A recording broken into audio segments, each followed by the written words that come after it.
ये blue star company का AC है, एक स्प्लिट एसी, और इसमें कूलिंग का इशू आ रहा है। कारण इसमें ये है कि जो हमारा आउटडोर यूनिट है वो स्टार्ट हो ही नहीं रहा है। अब आउटडोर यूनिट नहीं स्टार्ट होने का रीज़न बहुत सारा होता है, लेकिन इसमें क्या हो रहा है कि पंखा तो चल रहा है लेकिन कंप्रेशर ऑन नहीं हो रहा है। अब कंप्रेसर नहीं ऑन होने का कारण वो आपको मैं आप लोगों को दिखा देता हूँ क्यों ऐसा हो रहा है। इसको समझना बहुत ज़रूरी है क्योंकि कोई भी एसी में इस तरह का प्रॉब्लम बिल्कुल आ सकता है। तो मैं पाइप वगैरह को चेक कर लिया कि हो सकता है कि जब इंडोर यूनिट चालू हुआ होगा उस समय आउटडोर यूनिट भी हो सकता है 1 या 2 मिनट के लिए चालू हुआ हो, लेकिन यहाँ पर पाइप से कुछ भी नहीं लगा मुझे। मतलब हमारा कंप्रेसर ऑन नहीं हुआ था। सबसे पहले क्या करेंगे, ये नॉर्मल एसी है जो कि इन्वर्टर एसी नहीं है, तो कैपेसिटर को सबसे पहले मैंने चेक किया तो कैपेसिटर से कोई भी शॉर्ट सर्किट नहीं दिखा मुझे। अब इसका जो फ्रंट वाला जो कवर है इसको हम लोग ओपन करेंगे। ओपन करने के लिए जो भी स्क्रू है सारा स्क्रू को 1 बाय 1 करके यहाँ पर हम लोगों को ओपन करना है, ताकि जब सारा स्क्रू ओपन हो जाए तो सामने का कवर बहुत ईजी वे में निकल करके बाहर आ जाएगा। तो उसके लिए सारा स्क्रू को हम लोग 1 बाय 1 करके ओपन कर रहे हैं। और ध्यान रखिएगा इस चीज़ को भी कि जब आप इस कवर को ओपन कर रहे हैं तो कोई भी स्क्रू वगैरह यहाँ से वहाँ नहीं जाए। तो इसके लिए एक जगह स्टोर कर लीजिए आप स्क्रू को। अब ऊपर में भी फ़ैन के पास भी हमारा जो स्क्रू है 2 स्क्रू, उसको भी हम लोग ओपन करेंगे। सारा स्क्रू जब हमारा ओपन हो जाएगा तो इंटरनल अंदर का एरिया आपको देखने को मिल पाएगा। कवर को मैंने साइड कर दिया, फ्रंट कवर को। ये हमारा फ़ैन ब्लेड है। और यहाँ पर हम लोगों को दिखेगा कंप्रेसर। अब कंप्रेसर के पास तो एक प्रॉब्लम है जो कि आप लोगों को दिख गया होगा अभी भाई। यहाँ पे एक तार शॉर्ट किया हुआ है, देख सकते हैं। और ये तार जो शॉर्ट किया वो टर्मिनल के पास से शॉर्ट किया हुआ है, क्योंकि कुछ समय पहले कोई टेक्नीशियन आकर के इसको रिपेयर करके गए थे। अब रिपेयरिंग में जो काम हुआ वो आपको देख करके समझ में आ रहा होगा। यहाँ पर अलग से यहाँ पे टर्मिनल लगाया गया है, टर्मिनल के पास देख सकते हैं अलग से उसमें क्लिप लगाया गया है। क्लिप कौन सा है, जो हमारा स्टेबलाइजर वगैरह में लगा हुआ रहता है, उसी तरह से यहाँ पर एक क्लिप हमें देखने को मिल पा रहा है। तो वो शॉर्ट सर्किट होकर ख़राब हो चुका है। तो अब क्या करना होगा, इस क्लिप को हम लोगों को सबसे पहले निकालना होगा। इसको हम लोग सबसे पहले निकाल लेंगे, ठीक है। आराम से निकालना, आहिस्ता आहिस्ता, ऐसा नहीं कि टर्मिनल वहाँ से आपका डैमेज हो जाए। उसके बाद दूसरा न्यू पीस मेरे पास है, देख सकते हैं यहाँ पे कनेक्टर। तो इस कनेक्टर के स्क्रू को ओपन करके हम लोग एक कनेक्टर को यूज़ करेंगे वहाँ पे टर्मिनल के लिए। तो स्क्रू को यहाँ पर ओपन करेंगे, टर्मिनल का जो हमारा ये है कनेक्टर उसको निकाल लेंगे, एक सिंगल कनेक्टर। देख सकते हैं निकल चुका हमारा, दोनों स्क्रू को ओपन कर चुके हैं। अब क्या करेंगे, इसी को हम लोग वहाँ पर ऐड करेंगे जो कंप्रेसर का टर्मिनल है। तो पुराने वाले को मैंने निकाल दिया है, अब नया वाला लगाऊंगा।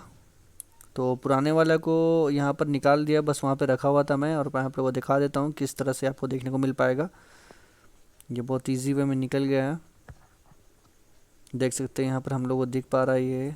और अंदर का टर्मिनल का पॉइंट भी दिख रहा होगा आप लोगों को, इस तरह का आप लोगों को ये पॉइंट दिख रहा है। तो ये पूरा शॉर्ट सर्किट होकर ख़राब हो चुका है। तो अब क्या करेंगे, दूसरा कनेक्टर न्यू वाला जो कनेक्टर है उसको हम लोग अभी लगाएंगे। न्यू कनेक्टर लगाने से पहले जो आपका वायर रहता है उसको भी आपको फ्रेश कर लेना है, और टर्मिनल का पॉइंट को थोड़ा साफ़ कर देना है। ये जो पॉइंट है आपका, ठीक है। अच्छे तरीके से पॉइंट को साफ़ करके जब दूसरा कनेक्टर लगाओगे आप, इस तरह से आपको देखने को मिल पाएगा कनेक्टर। सारा स्क्रू को ढीला कर देना, लूज़ करके इसको बैठा देना है सबसे पहले। और जब इसको बैठाइएगा आप तो ध्यान में ये भी रखना है कि जो स्क्रू आप टाइट करें टर्मिनल पे, उसको अच्छे तरीके से टाइट करना है।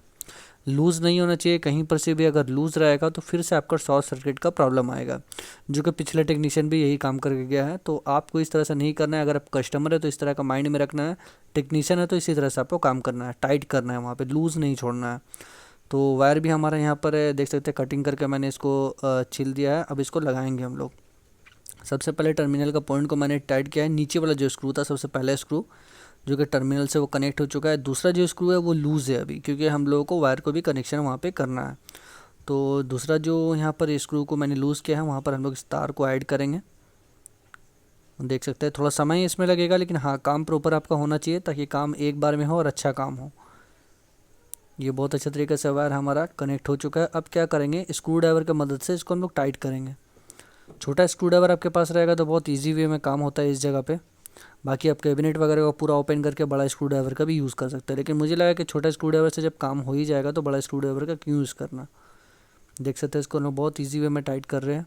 अच्छे तरीके से टाइट करना है, आपको लूज़ नहीं करना। अगर ये लूज़ होगा तो दोबारा से शॉर्ट सर्किट का प्रॉब्लम आएगा, फिर से आपका टर्मिनल शॉर्ट कर जाएगा। तो इसी कारण से आपको इस चीज़ का ध्यान रखना बिल्कुल इंपॉर्टेंट है कि इसको अच्छे तरीके से हम लोग टाइट करेंगे। पूरा स्क्रू टाइट होने के बाद नीचे का जो स्क्रू है उसको भी हम लोग टाइट करके एक बार मिला लेंगे, ताकि वो भी आपका लूज़ ना रहे। तो यहाँ पर हम लोगों का ये टाइट बहुत आराम से हो चुका है। अब नीचे वाला जो स्क्रू है उसको भी हम लोग अच्छे तरीके से ध्यान दे रहे हैं। दोनों जब स्क्रू टाइट हो जाएगा तो काम हमारा ओके हो जाएगा। ठीक है, देख सकते हैं किस तरह से इसको हम लोग टाइट कर रहे हैं। थोड़ा समय दे करके बारीकी से काम करना पड़ेगा। और एक बार तार को भी मैंने टान करके देख लिया, ऐसा नहीं है कि तार लूज़ रहा है, तार भी हमारा अच्छे तरीके से टाइट हो गया है। अब क्या करेंगे, इसका जो बाकी का जो कैबिनेट का स्क्रू था, सारा कैबिनेट के स्क्रू को फिट कर चुके हैं, कैबिनेट को फिट कर दिया है। अब हम लोग एसी को चालू करेंगे, ऑन करके हम लोग चेक करेंगे कि हाँ हमारा कंप्रेसर ऑन ले रहा है या फिर नहीं ले रहा है, उसको भी चेक करना बिल्कुल ज़रूरी है। तो फ़ैन को हम लोग थोड़ा घुमा करके देख लिया भाई, फ़ैन फ्री है, कोई दिक्कत नहीं है। अब हमारा यहाँ पर एसी स्टार्ट होगा।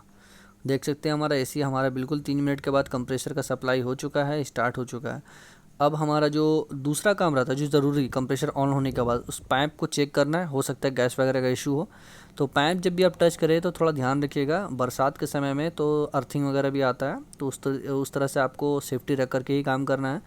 तो मैंने यहाँ पे देख लिया कि पाइप हमारा ठंडा होना चालू हो गया। सक्शन पाइप, अगर मोटा वाला पाइप सक्शन पाइप अगर ठंडा बहुत बढ़िया कर रहा है तो गैस का कोई इशू नहीं है भाई, गैस बढ़िया है, इसमें गैस प्रॉपर है।